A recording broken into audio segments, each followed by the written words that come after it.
Jonas has a saving account that earns 3% interest compounded annually. His initial deposit was $800. Which of the following expressions gives the value of the account in dollars after 10 years? Here we have a problem on compound interest. Whenever we solve problem on compound interest, it can be written as an exponential growth function. That is, A equals to P times 1 positive R over N raised to the power of N times T. Here, A is the final value of the account. P is the initial value of the account. This R is a rate of growth in decimal. N is the number of times interest is compounded per year, and this T is the number of years. Okay, now let me plug in the given values. We know that the initial deposit is $800. So this is the value of P. Let me plug in 800 for P. 1 positive. The rate of interest is 3%. It has to be done in decimal. Then we get 0.03.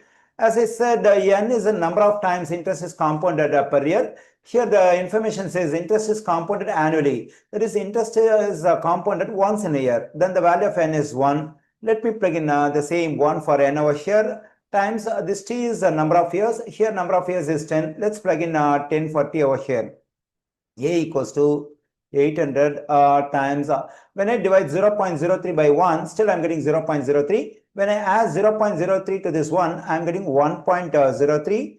And the exponent 1 times 10 is 10. Here I got the expression that gives the value of the account in dollars after 10 years. I find this expression in answer choice D. The correct answer choice for this question is D.